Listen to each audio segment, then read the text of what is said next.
Ingeniería Ambiental de la Universidad de Florida y un doctorado en Nueva Zelanda, en la Universidad de Canterbury.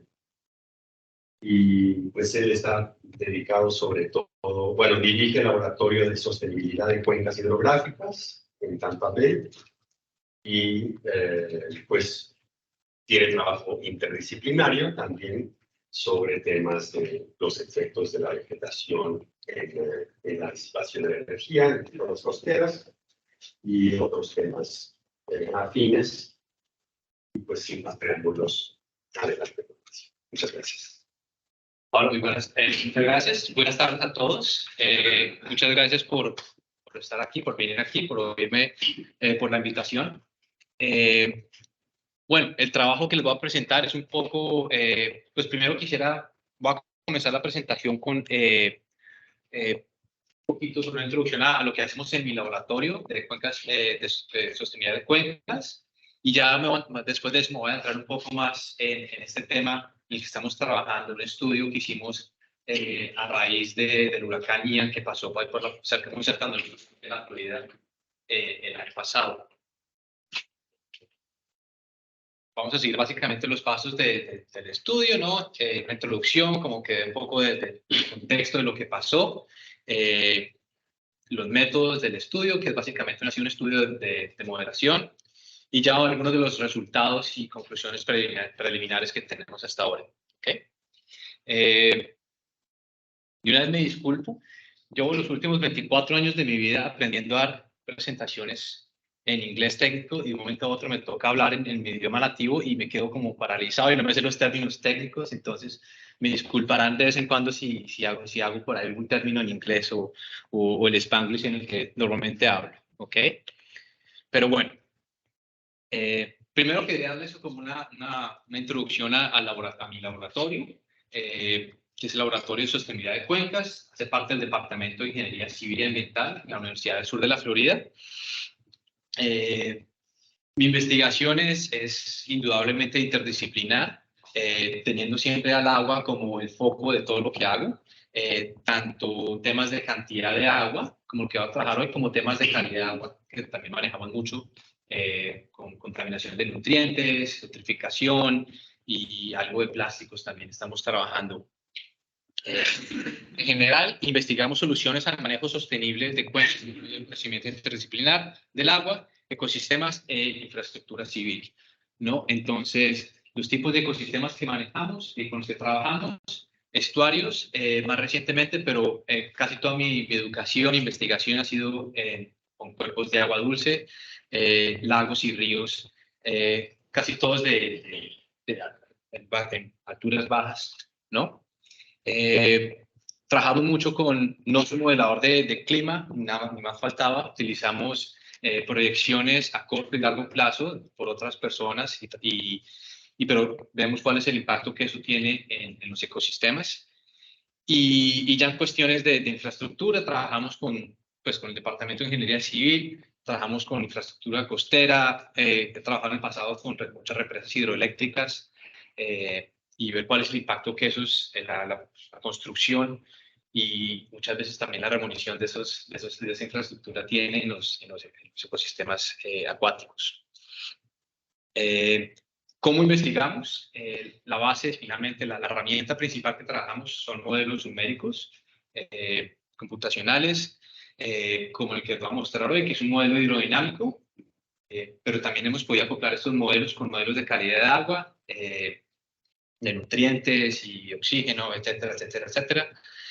También utilizamos modelos de hidrología, típicos modelos de escorrentía, modelos de hidrología de cuenca, y cada vez más estamos trabajando con modelos de machine learning, ¿no? de inteligencia artificial, que es una herramienta que está ahí y es una herramienta realmente muy poderosa, siempre y cuando hayan buenos datos, ¿no?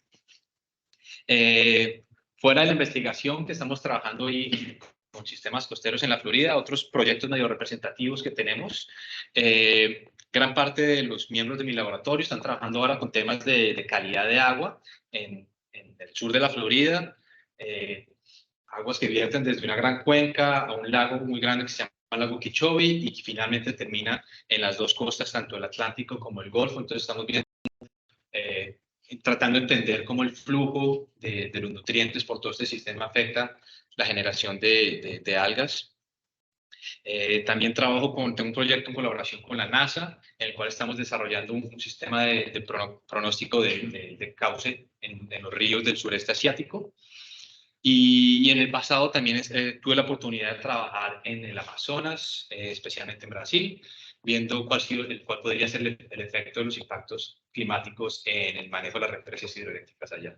Entonces, un poquito de todo, pero todo siempre teniendo en cuenta el agua como mi modus operandi.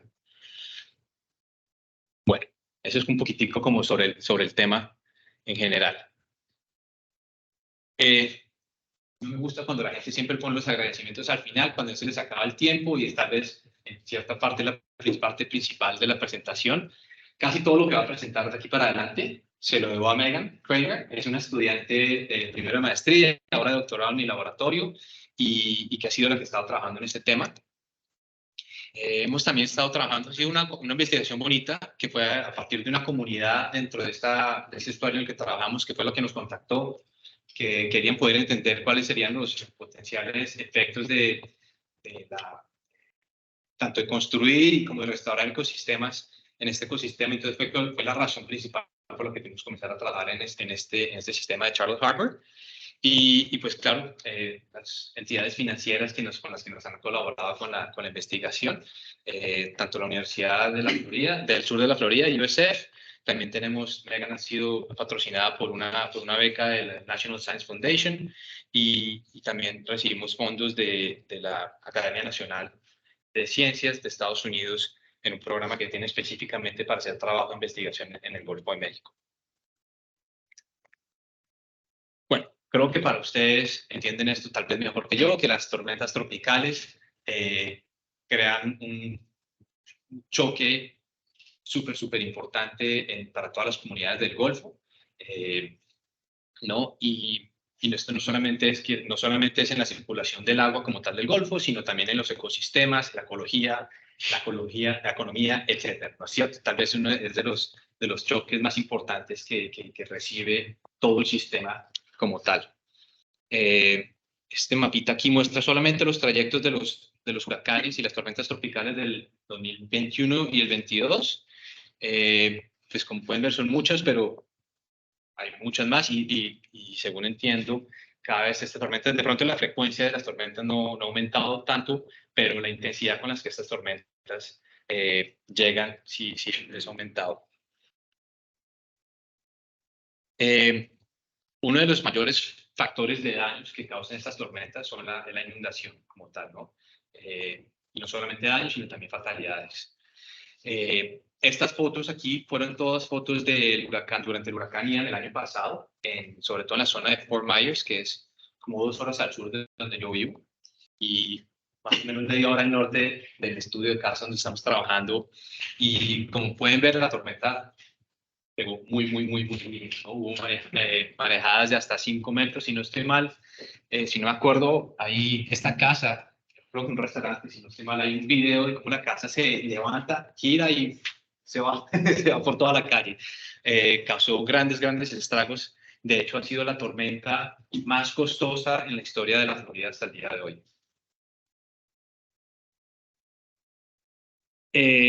Bueno, de hecho, la ciudad de Fort Myers me contactó hace poco que querían están trabajando bueno, casi todos los muros de contención de la ciudad fueron destruidos y están queriendo hacer algo diferente, ¿no?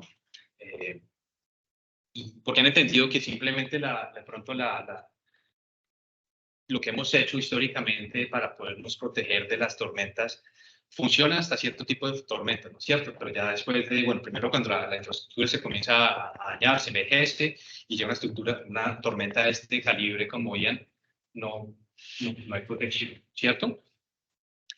Y bueno, ha llegado pues esta noción, digámoslo así, que ha sido bastante más aceptada el día de hoy sobre las soluciones basadas en la naturaleza, como ecosistemas que están ahí, que han evolucionado y que los podemos utilizar para proteger nuestra infraestructura costera de pues, de las tormentas, ¿no es cierto? Y no solamente en casos extremos, sino también de la erosión constante que puede causar el oleaje, ¿no es cierto? Entonces es un infográfico bien interesante que fue hecho por el Banco Mundial. Entonces, como podemos ver, no simplemente son ideas locas de los profesores en las universidades que se han inventado eso, sino que ya hay organizaciones a gran escala como el Banco Mundial, la Armada de Estados Unidos también tiene un programa donde financian muchos de estos proyectos, ¿no? Entonces, algo es un concepto que, bueno, la verdad ya ha pasado de este concepto a una realidad, ¿no es cierto?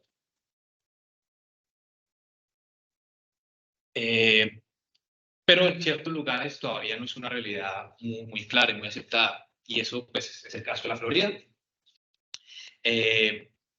No sé si saben, pero la Florida siempre ha sido como el sitio donde se han ido todos los viejitos del resto de Estados Unidos. Han ido ya a jubilarse, a pensionarse, a no hacer nada, a disfrutar del sol y la playa. Entonces, la verdad, estas fotos no son muy ilustrativas de la Florida. En la Florida casi todos son bien viejitos, sobre todo en la zona de aquí que les llaman el Gold Coast, ¿no? La zona dorada, la costa dorada. Y no es porque sea dorada, sino porque la gran mayoría de las personas que viven allá son mayores ya mayores, ¿no? Y bueno, pero sin embargo, después de la pandemia, como que las personas se dieron cuenta que, bueno, podemos vivir en la playa y recibir nuestro salario en Nueva York, en Nueva Jersey, ¿no?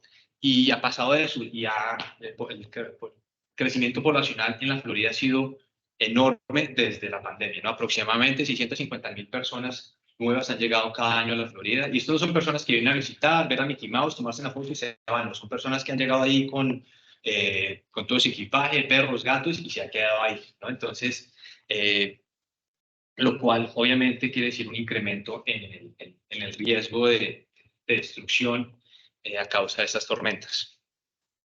Que obviamente no es la razón por la cual las personas llegan allá, ya las personas llegan pensando en la playa y todo eso, pero no se dan cuenta que pues van a tener que lidiar con estos problemas, ¿no?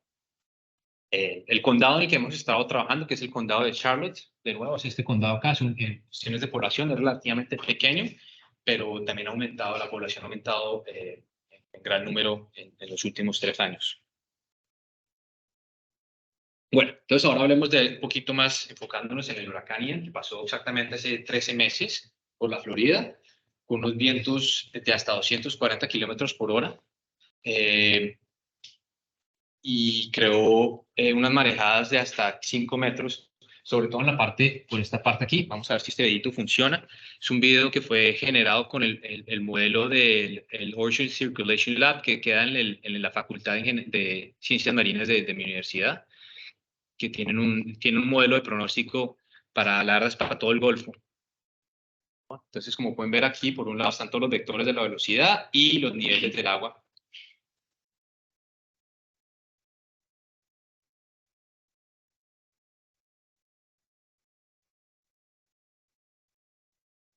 A ver si esperamos que la próxima vez ya avance la. Bueno, aquí podemos ver un poco más específicamente el trayecto que hizo la tormenta. Pasó justamente por la bahía en la que hemos estado trabajando, que es Charlotte Harbor. Y todas las fotos de esos estragos de inundación fue aquí en esta ciudad de Fort Myers, donde pegó, no sé cuál es el término técnico, pero pues como yo digo, el coletazo del huracán, ¿cierto? Que se sintió muy fuerte ahí. En toda la región hubo aproximadamente 150 muertos, 9 de ellos en esta zona, en el condado de Charlotte, que es este cuadro aquí. Y como dije, ha sido el huracán más costoso en la historia de la Florida.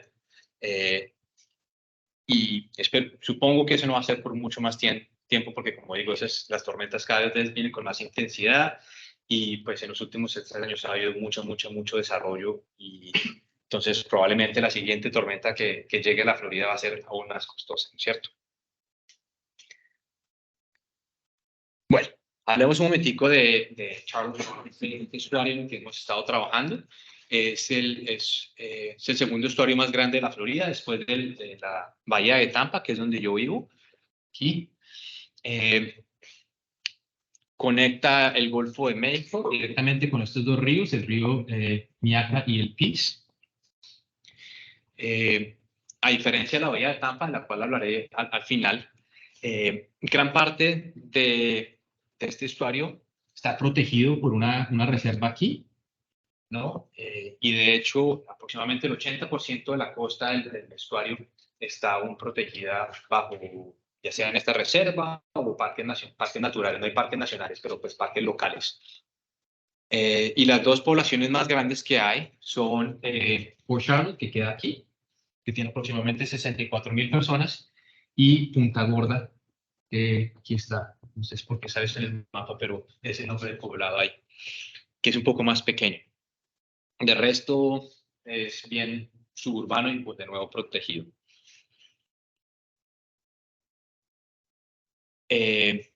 ¿Cuál es el tipo de vegetación que hay en estas zonas costeras en Charlotte Harbor?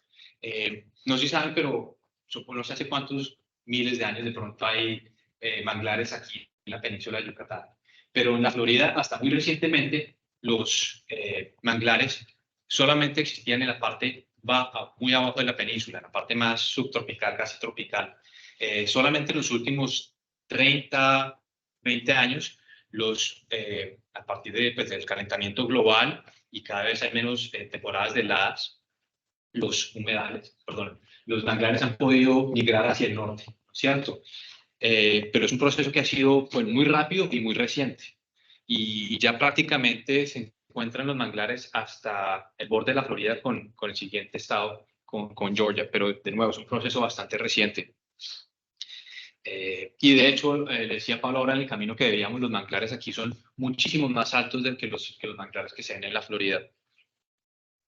Y bueno, la gran mayoría de la cobertura de esta parte como tal, que esto es subtropical, es manglar, en este caso manglar rojo, Rhizopleura mangle, pero también todavía queda un poco de marismas salinas, dominadas en este caso, en esta parte, en este harbor, por Juncus romeranus, que antiguamente era pues de nuevo lo que dominaba la vegetación costera, la humedad que dominaba toda esta región, pero poco a poco ha ido cambiando.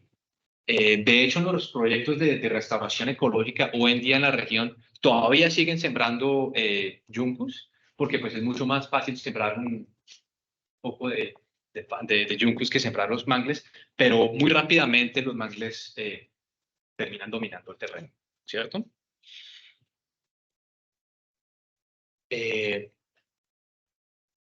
Este mapa aquí más o menos muestra la distribución de la vegetación entre mangle, que es en verde, y el Juncus, que está en pues, como el marrón. Y bueno, de nuevo, mangle cubre casi toda la cobertura del territorio de esta bahía.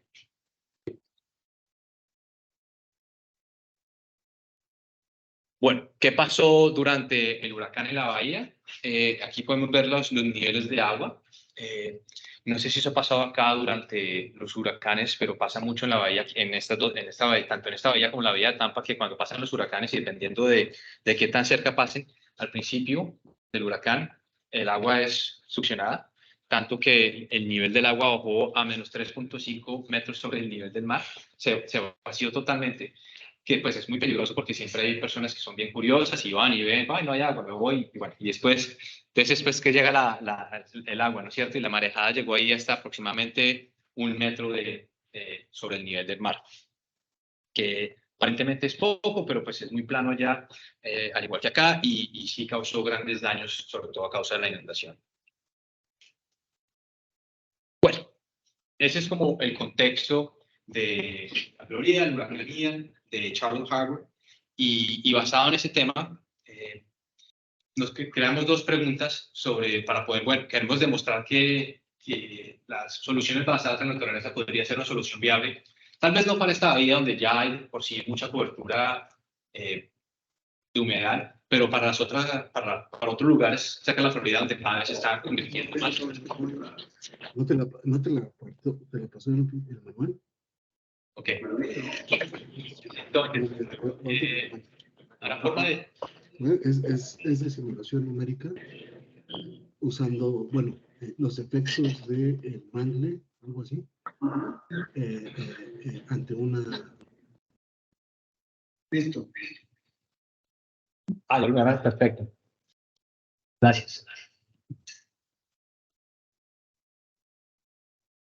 Bueno, en todo caso, las dos preguntas que hemos podido estar trabajando, con las que hemos podido trabajar en este estudio, es primero, ¿cómo fue que la presencia de humedales costeros en esta bahía afectó la magnitud de la inundación durante el huracán Ian?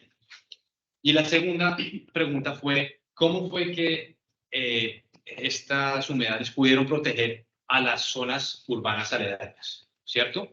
Hay ha habido otros proyectos por promedio de simulaciones, hemos demostrado cómo la vegetación de humedal pueden amortiguar hasta cierto punto los efectos de un huracán, pero no hay resultados conclusos realmente, y depende mucho de la condición topográfica como tal, del tipo de la vegetación y del modelo como tal. Entonces, aquí con este ejercicio de modelaje queríamos ver cómo podía ser, y como pueden ver en muchas partes de la bahía, simplemente ahí pues está tanto la zona de manglar y las construcciones están muy cerca una del otro. Bueno, ya entrándonos un poquitico en los métodos, quisiera comentar primero que antes de que el huracán pasara teníamos un sistema, una red muy buena de niveles de agua. Habíamos monitoreado los niveles del agua en la bahía en 5 lugares diferentes. Ya teníamos datos de aproximadamente 2 años y dijimos, perfecto, tenemos estos datos, vamos a poder hacer una simulación bien chévere sobre el huracán. Llegamos después del huracán a recoger los datos. No había nada, obviamente, ¿no? Entonces había, no sabe, quién sabe dónde está terminando, probablemente terminaron acá en algún momento, ¿no? Entonces, bueno, no teníamos datos de campo de nosotros, pero afortunadamente sí hubo datos de las estaciones de las entidades federales, sí quedaron ahí, entonces sí tuvimos algunos de los datos que pudimos utilizar. Pero bueno, antes de que el huracán pasara, habíamos, con parte de la tesis de Megan, habíamos creado un modelo con Delft 3D de la bahía como tal, con otro enfoque, pero igual teníamos el modelo, lo habíamos calibrado, validado, incluyendo datos durante una tormenta tropical ETA, y entonces ya tenemos ese modelo ahí. Es un modelo de malla flexible, donde en la parte más profunda tenemos una cuadrícula rectangular de aproximadamente 300 metros de resolución, y a medida que nos vamos moviendo hacia la parte menos profunda y más complicada alrededor de la costa, cambiamos la geometría de la malla para poder tratar de representar la costa de la mejor forma. Entonces, como pueden ver, en algunos lados no tenemos rectángulos, sino tenemos triángulos y otro tipo de geometrías que podemos utilizar. Y en cuestión de las condiciones del contorno, utilizamos niveles del agua tanto en la bahía como de los ríos. Estos son el mapa de la batimetría de la bahía. Bueno, también no solamente utilizamos el modelo de hidrodinámica endógena, sino que también lo compilamos con un modelo de olas SWAM, el cual sí cubría un área un poco más grande que el del 3D, ¿cierto? Igual también utilizamos una cuadrícula de 300 metros en la parte más amplia, y colocamos una malla lineada de 100 metros. Las condiciones de contorno vinieron del reanálisis ERA, y básicamente pues son características, parámetros relacionados al oleaje.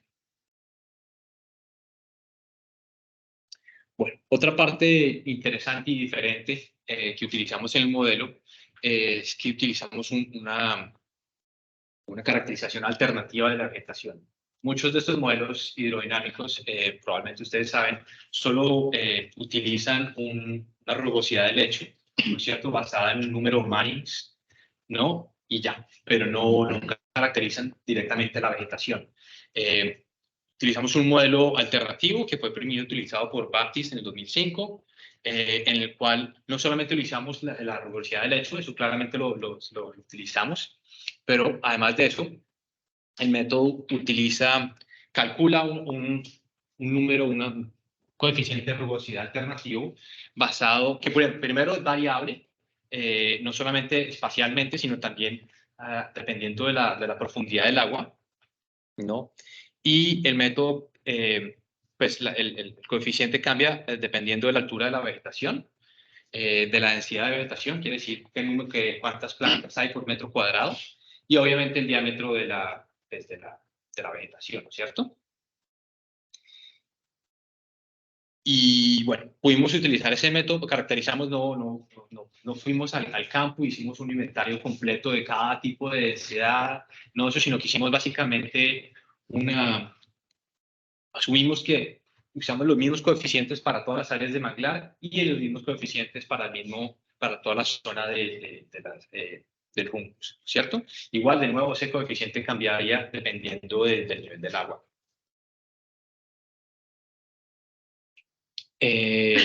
Simulaciones, nos enfocamos en el tiempo cuando pasó la tormenta, un par de días o semanas antes de la tormenta y también un par de días después de la tormenta. Ya habíamos hecho unas simulaciones a largo plazo para poder entender bien la hidrodinámica normal del sistema en tiempos normales.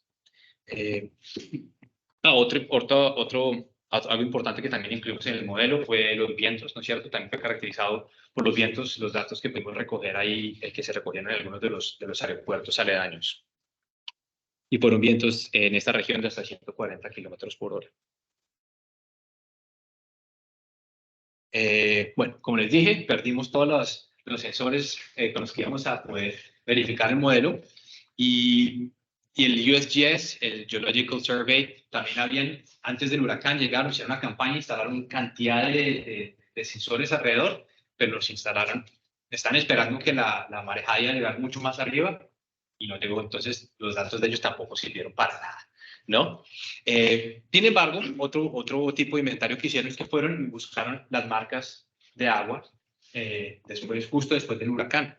Y bueno, y eso nos sirvió bastante, y de hecho entonces es como el único dato que tenemos realmente para verificar nuestro modelo. Esta es una marca en la región de Punta Gorda, y pues como que vimos que en nuestro modelo el nivel máximo de agua llegó básicamente a ese mismo nivel, entonces es lo que podemos utilizar para verificar nuestro modelo. Y bueno, y había otra marca que también pudimos utilizar. Bueno, ¿cómo fue como el experimento que pudimos hacer para realmente evaluar cuál fue el efecto de la vegetación? Simplemente creamos dos escenarios diferentes.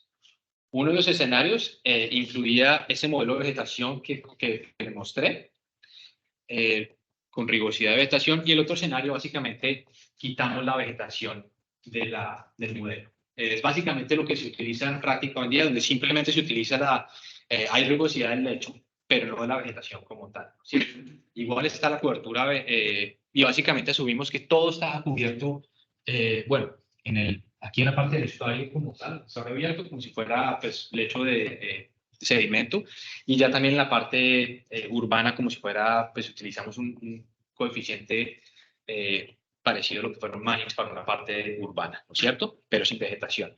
Y así es la única diferencia que hay entre las dos simulaciones que hicimos. Y de esa forma, pues asumimos que cualquier diferencia que hay entre las dos simulaciones es a causa de la representación de la vegetación. Bueno, ya entrándonos en algunos de los resultados, vamos a darles tres series de resultados.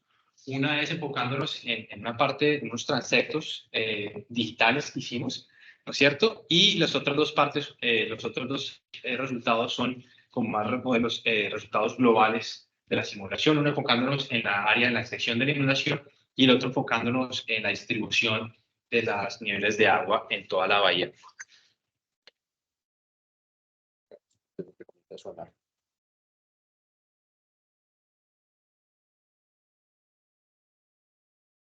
Bueno, entonces, como les dije, entonces creamos básicamente dos transectos diferentes en dos partes diferentes de la bahía, cerca de los ríos.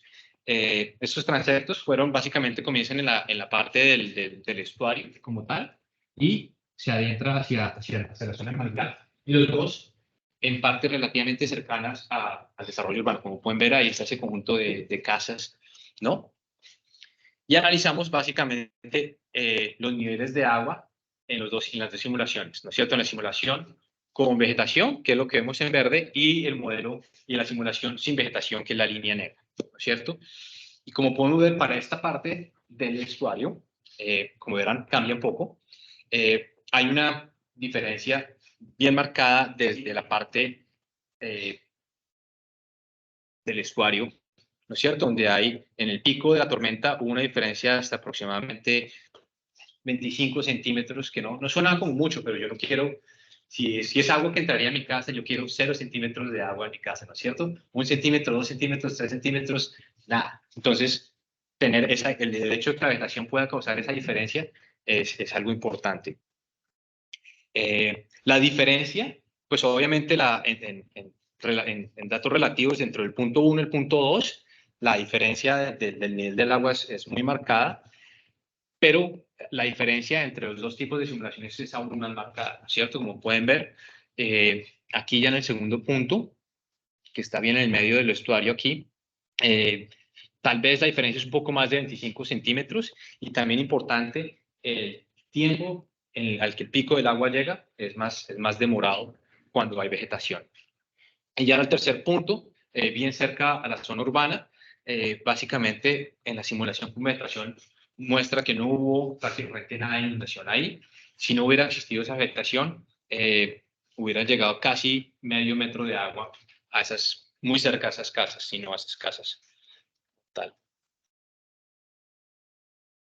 Bueno, aquí hay otro transecto, que son 4 puntos, no solamente 3. Y de nuevo comienza acá, aquí desde la parte, estos son lanchas que están ahí navegando, ¿no es cierto? Aquí está el lecho del estuario y ya, estos son 2 puntos bien cerca, estos también son casas ahí sobre los canales artificiales, ¿no? Y bueno, a diferencia del primer transecto, aquí en la parte más profunda del transecto, no hay prácticamente ninguna diferencia entre las dos simulaciones, pero la diferencia sí comienza a ser más marcada entre más suba uno de altura, ¿cierto?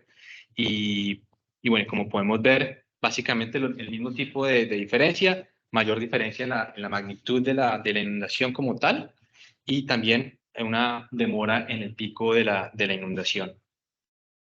Y bueno, en este punto sí vemos que al final, cerca a la parte urbana, sí hay algo de inundación que hubiera pasado, que pasó durante el huracán, pero siempre hay una diferencia, de nuevo, con unos 20, 25 centímetros y esa como demora en que el agua pasará. Bueno, esos son los dos transectos. Por el otro lado también decimos como ver, bueno, ¿cuál fue viendo todo el estuario como tal, cuál fue la diferencia en la zona de inundación? Entonces lo que hicimos fue que tomamos, hagan de cuenta, una foto satelital en el momento máximo de la tormenta, donde cuando vimos que el nivel de agua fue máximo, que fue, no me acuerdo, fue como a las 11 de la mañana del 29 de septiembre, ¿no? Entonces tomamos una foto satelital, algo así, por decirlo así, con las dos simulaciones, ¿no? Entonces básicamente pudimos ver no solamente cuál fue la magnitud de la extensión total de la inundación, ya fuera 2 metros, 1 metro, 50 centímetros, 1 centímetro. Esa diferencia no la pudimos ver, ¿no? En este tipo de resultados. Pero lo que sí pudimos ver es cuál es la diferencia que hubo en las dos simulaciones. Y podemos decir que la diferencia que hubo entre las dos simulaciones fue es la reducción a causa de la vegetación. Y en total, la reducción, la zona donde a causa de la vegetación no hubo inundación, esto lo que vemos en rojo, ¿no? Que son en total aproximadamente 7.9 kilómetros cuadrados. El área total del estuario como tal son 700 kilómetros cuadrados. Entonces diría, nada, es un poco más del 1% del área total. No es mucho, pero acuérdense, miren donde esa inundación es. Esas son todas zonas construidas donde hay unas casas que son relativamente costosas, ¿no? Entonces, si uno multiplica esos 7.9 kilómetros cuadrados y ve que muchas de esas partes son zonas urbanas construidas, el valor de esas casas que no se inundaron es bastante alto.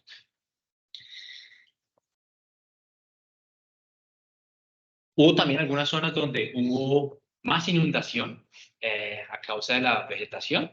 No hemos visto específicamente qué es lo que pasó ahí, pero normalmente son estas zonas, sobre todo aquí en el río Pis, cerca donde están los marizales. Entonces, no sé si fue la causa de ese muy pequeño aumento que hubo, solamente 0.4 kilómetros cuadrados que se inundaron de más en esa simulación donde hay vegetación. pero, pues, pero realmente es muy pequeño. Bueno, otro tipo de análisis que hicimos fue que cogimos todo el margen del estuario que estuviera entre 0 y 1 metro sobre el nivel del mar. Y hicimos básicamente como que recogimos todos los datos de la profundación de la inundación que ocurrió en esa franja, en el primer metro de altura sobre el nivel del mar. Y vimos también en ese primer metro, dividimos esos datos entre zona urbana y zona vegetación, basado en un mapa de cobertura vegetal existente de la región. Y eso es lo que podemos ver aquí en estos dos gráficos. Dividimos, porque vimos que las diferencias eran bastante marcadas. Vimos primero la diferencia que hay en la parte más baja, de 0 a los primeros 50 centímetros de elevación, y de 0 y de 50 centímetros al primer metro. Gris, urbano, verde, zona con cobertura vegetal. Y como podemos ver, hay una diferencia significativa en la cantidad o en el nivel del agua que hubo en la zona de cobertura vegetal. ¿No es cierto? Que uno podría decir, bueno, es evidencia de que hay más cobertura, pues que las zonas naturales están siendo inundadas más que las zonas urbanas. Bueno, ahí pues uno creería, bueno, pues obviamente las personas simplemente escogen construir en esas zonas que no están propensas a la inundación, ¿no? Sin embargo, esto está en la misma elevación, no hay diferencia de elevación, esas son zonas que pasan la misma elevación, ¿no? Esto es para el primer escenario, el escenario donde hay rugosidad de vegetación. Ahora, esto es lo que pasaría si esa vegetación no tuviera ningún tipo de rugosidad. Como pueden ver, hay un aumento, básicamente es el mismo gráfico, pero para esa segunda simulación. Tanto para las zonas urbanas como las zonas de vegetadas, hay un gran aumento en la inundación, ¿no es cierto? Entonces eso demuestra que es que no simplemente es porque escogieron construir en las zonas que no se han inundado, que se propensas, sino que realmente la vegetación está teniendo un efecto en amortiguar esa inundación que hay, no solamente en la zona de humedal como tal, sino en las zonas aledañas en los cascos urbanos. Como pueden ver, eso me impresionó mucho. Bueno, primero no sé por qué construir una casa tan cerca al agua, pero bueno, esas son las que más valen, ¿no es cierto? Pero miren la diferencia que hay. Hay un incremento del 115% de inundación, del nivel de inundación en esas casas, en estas zonas urbanas que están al margen del agua. Bueno, eso es como en resumen los resultados que tenemos hasta el momento. Quería yo que pues, la comparación de estos escenarios demuestra que los humedales costeros son importantes y que cumplen una función importante en la reducción de los niveles de agua, no solamente durante épocas normales, sino en épocas cuando ocurren tormentas extremas como este huracán.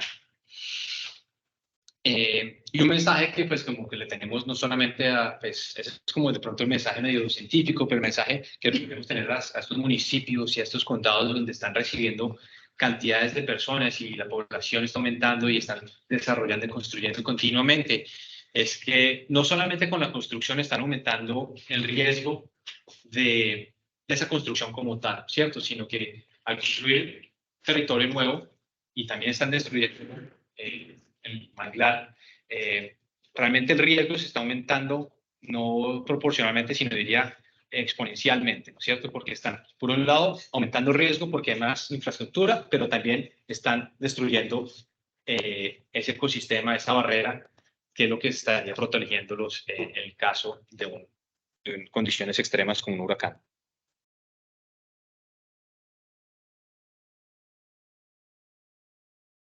Eso es lo que acaba de decir. Y bueno, esos son los mensajes para, en este caso, en este condado y en esta bahía, la cobertura vegetal todavía es relativamente buena. Pero hay bahías como donde yo vivo por aquí en Tampa, que están totalmente construidas. El condado de Pinellas, que es donde queda la ciudad de San Petersburgo y Clearwater, es el condado de mayor densidad urbana en la Florida. ¿no? Y hay muy bueno, primero hay poco espacio para que las personas construyan más y aún más poco espacio para restaurar humedales, ¿no es cierto? Entonces es importante que en estas áreas se protejan lo que hay, que hagan un plan importante de restauración donde se pueda. Y de hecho lo han hecho. Por ejemplo, aquí hay una base de la Fuerza Aérea muy importante y ellos han sido los pioneros en la región y toda esta zona aquí la han restaurado. De hecho, y fue uno de los proyectos más antiguos y más grandes de restauración costera en toda la región, ha sido protegiendo la base aérea.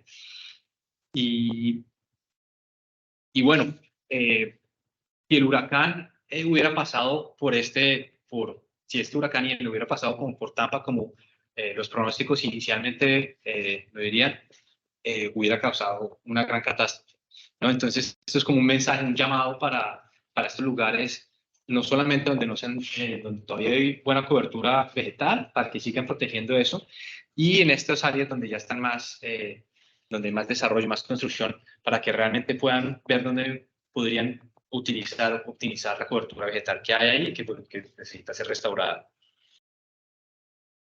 Y bueno, eso es todo lo que tengo. Muchas gracias por su atención y si hay alguna pregunta.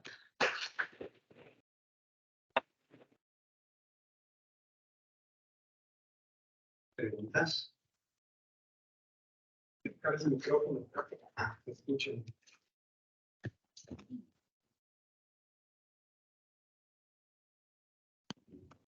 Respecto al modelo, ¿puedes precisar la parte de cargar sedimentos dentro de la parte del estuario o no fue considerado por ser parte de la cuenca? ¿Sedimentos? Sí. Es algo que se podría incluir en el modelo, pero no hemos trabajado todavía con sedimentos. Pero sí se podría. Hasta donde tengo entendido, el modelo no fue como calibrado o desarrollado con sedimentos un poco más gruesos, con arenas, que lo que hay en nuestra bahía aquí. Pero sí es algo con lo que queríamos trabajar y bueno, ahí está el modelo a disposición.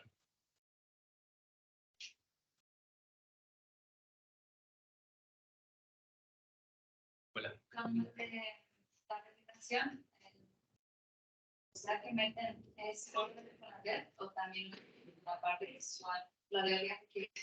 Claro, los dos modelos están acoplados, ¿no? Es de 2 vías. Entonces, la caracterización de la vegetación está en DERT y pues esa información está acoplada de nuevo 2 vías con el Wave, pero no está como tal en el Wave. ¿Y hay algún modelo de vegetación que se pueda anidar también? O sea, como para cambio de vegetación, los insectos o también de densidad. Me encantaría hacerlo. No lo hemos hecho todavía. Necesito otro estudiante de doctorado para que haga eso. Ya a la pobre Megan la tengo haciendo muchas cosas. Pero sí hay bastantes modelos que se pueden acoplar con modelos hidrodinámicos. De hecho, la gente de Tires, que son los que desarrollaron DERT, están trabajando en eso. Pero sí, me encantaría también poder hacer eso.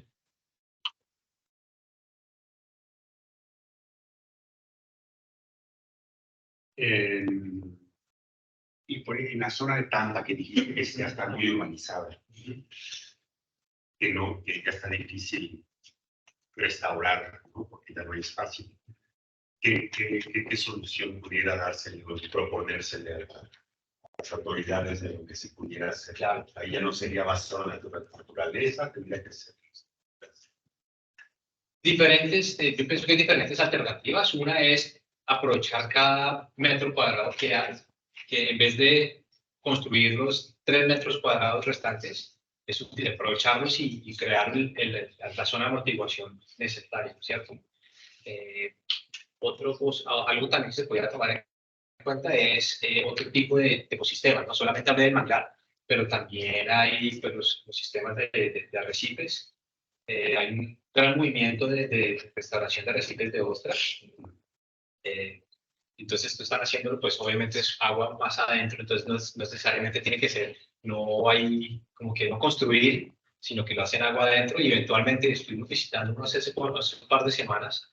Bien bonito porque es un proyecto que ya lleva un par de años, ya se ha visto que justo después de crear el arrecife, lo que ponen es básicamente algunos chorizos, los rellenan con ostras, con conchas de ostras de los restaurantes inclusive, y los ponen ahí, los ponen en... Pues tiene cierto diseño, y a partir del tiempo como que han traído más sedimentos, y ya lo que vimos es que hay, pues ahí entre los chorizos hay coágulos y comienza como a crear más costa, ¿no?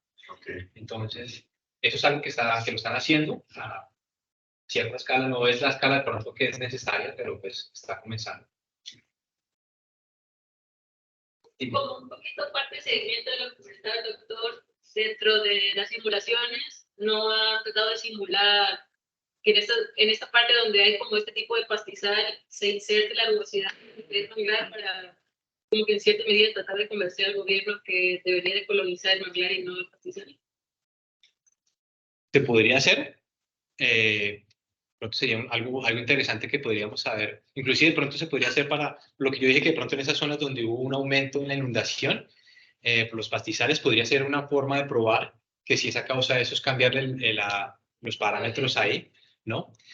Los manglares, curiosamente, no son muy buen vistos en la Florida por muchas razones, sobre todo porque la Florida tiene muchas cosas raras, pero que lo ven muchas personas, lo ven como una vegetación, tipo de vegetación medio foráneo, ¿no? Porque no estaba ahí hace 20 años, sobre todo si tú compraste una casa hace 30 años y invertiste, yo creo que cuántos millones de dólares en tu casa, y de un momento a otro tienes estos manglares que te cubren la vista, entonces la gente no los aprecia, el común del ciudadano no lo aprecia tanto, ¿no es cierto? No les importa mucho el gran ecosistema que es. Entonces, pero sí es un ecosistema protegido, la verdad, por ley en la Florida. Uno no puede cortar los mangles, porque sí. Pero bueno, por un lado creo que sí de pronto va a hacer ese experimento y cambiar esos parámetros. Una duda, en los resultados de inundación, de comparación entre sin vegetación y con vegetación, la diferencia en el tiempo de ese sesgo que hay entre cuánto es más o menos hacía tiempo para hacer un plan de evacuación, o sea, para avisar en dado caso la diferencia que hay. No. Yo pienso que la demora es de aproximadamente, es cuestión de horas. Entonces, no, obviamente la llamada de evacuación que funciona relativamente bien en la Florida, ellos son bastante conservadores con eso, ¿no? Entonces, la gente pone a hablar, me hicieron evacuar, pero no me tocaba evacuar. Bueno, imagínense que hubiera sido lo contrario, ¿cierto? Entonces, no creo que la demora sea tan importante como para decir, no, pues voy a ayudar a los sistemas de evacuación.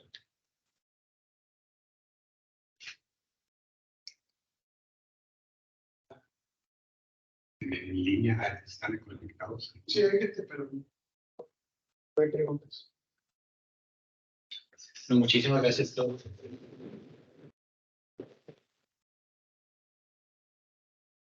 Mauricio quizás venga el próximo año a hacer un año sabático aquí del 2020.